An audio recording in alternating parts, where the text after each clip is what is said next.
This video is for anyone who told themselves, I'm locked in, and you were, until something threw you off. A bad grade, a slow week, a creative block, whatever the case was. Now you feel like you're behind and you're doubting yourself, wondering, is this really worth it? Trust me, I've been there, and I have a 4-step plan that helped me bounce back out of whatever it was that was keeping me from my greatness. So let's get right into the video.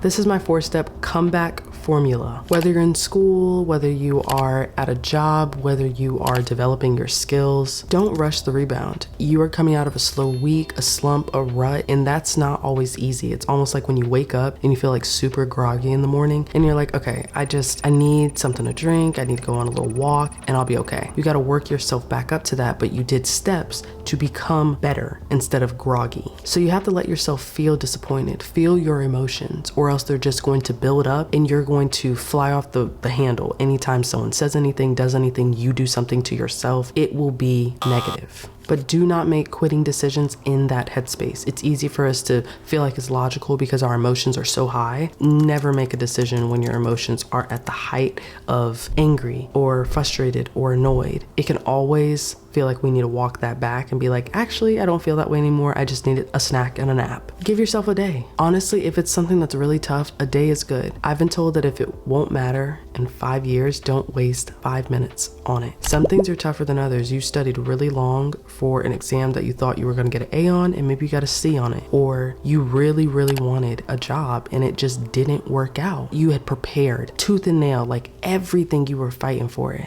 Or maybe you really wanted this person to be the one and it just turned out to be another unmatched on Hinge or Tinder. Give yourself either 5 minutes to 24 hours. I know it's a big range, but depending on how much time and effort you put into it, it can feel like it's bigger than it might be in a couple months. Ask yourself what really went wrong. Like what really went wrong. Your emotions aside, when you get that 24 hours to truly just like sulk, eat some ice cream, sleep it off, like whatever the case is. You have to ask questions because if you don't, it's easy for you to feel like, I don't know why this happened. If you're a creative and you're like, I haven't done or created any content, I haven't started in 2 weeks. Ask yourself, what burned me out? After asking the questions, you need to do step number 2, which is review. Learn from the loss. Don't avoid it, study it. What gaps are truly in what happened? Say, for example, we go back to the test example. Did you overstudy? Did you try to cram the night before? Did you truly feel like you understood the material, or was there extra help you could have gotten? You could have gone to ChatGPT and asked, if you were to give me a couple of questions based off of this topic, so I know I really know the material, can you do that? Like just a 5-step quiz. If you can't answer maybe 3 out of the 5 and it's related to your actual course material, then think, maybe I should do a little extra studying. Maybe I should call on someone who knows how to do this, or a classmate if it's related to the job. Did I truly prepare, or did I just make a resume for every single job I wanted to go out for, knowing that they're different fields but kind of similar, and just thought it was going to be a one-size-fit-all? Or did I do my research on the company? Did I do my research on why I felt like I could bring value to this role? Did I do my research on where I saw myself in 90 days once I was at the job?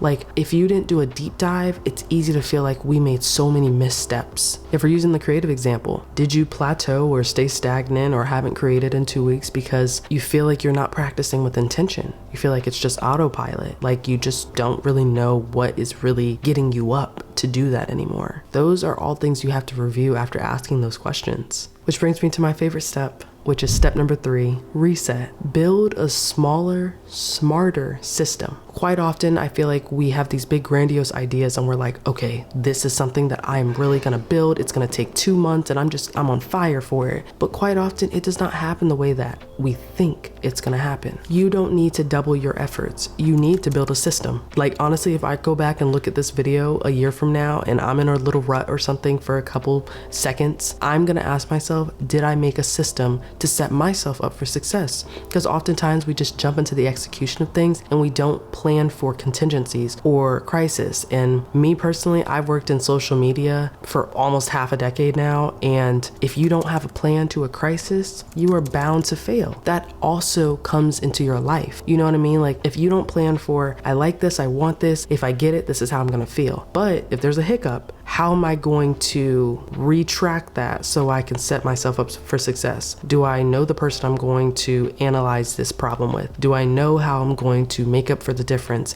if it's related to a job or, starting a business? Those are the contingencies that you have to prepare for. So back to the example, if you're, say, a student, instead of a 4-hour cram session, work in 45-minute increments in the Pomodoro method. I've talked about this in a few videos. It's easier to retain information if it's in smaller blocks over time instead of feeling like you have to remember everything right before it's about to happen because you feel like it's more effective. Spoiler alert, it's not.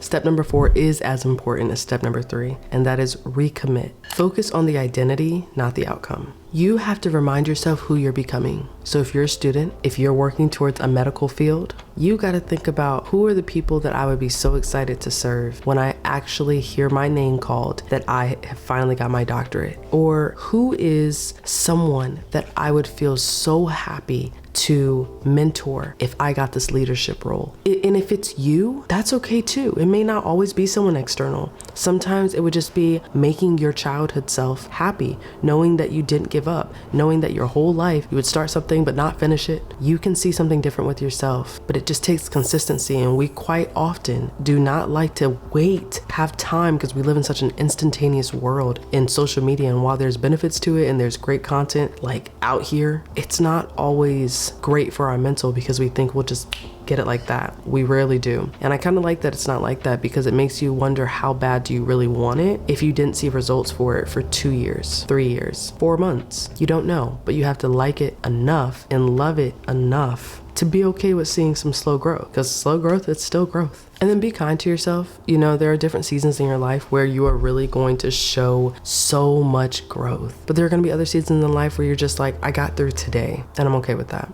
And now that's not every day. We don't want to be complacent, but you're going to have a week maybe like that, or a couple days, or a day like that.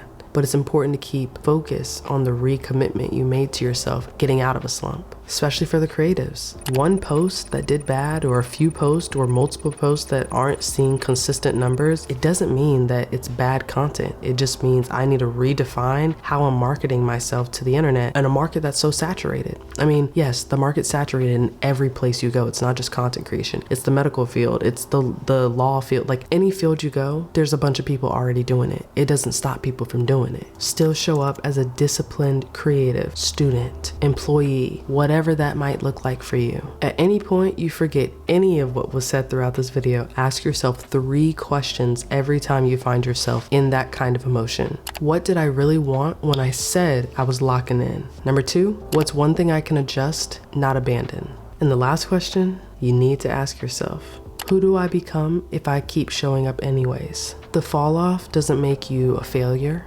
It reminds you that you're human, you can't do it all, and you need time to reset and rededicate what that time looks like. But it's not always that easy. So that's why you have to take a step back and reflect, spend time with you, and most importantly, spend time with God. You can't get anywhere by yourself. And I will always preach that in these videos. Like, it's easy for us to feel like we got it. But then when we don't got it, we put it all on ourselves and we're like, this is why I shouldn't have done this. When I let go of it being all on me and truly focused it on, I can only show up with my actions. I might have a day or two where it's tough, but I get back to it. The rest, God makes happen. I run into someone that might help me out. I get an opportunity I didn't even see ahead of me. There's just so many possibilities, but I have to continue showing up because that's the obedience that God expects me to do. We're given free will, so while he may not expect me, he hopes, and he loves us enough to hope that we will trust that what he's doing for our lives is part of the plan,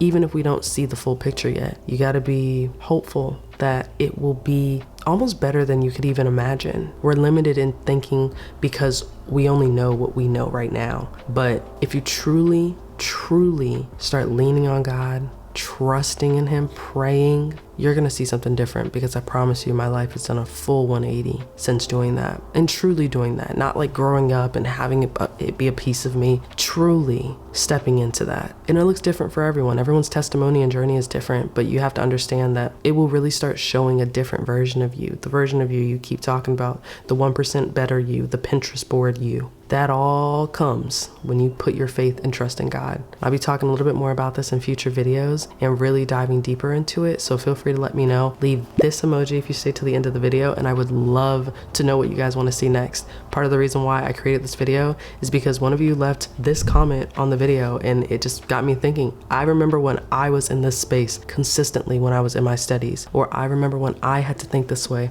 when I was stagnant in my creative ruts, not creating for YouTube, not creating for other platforms. And it just was really helpful to honestly even make this and know that it helped even one person. So with that said, I will see you guys on the next episode of Party of One Podcast. Peace.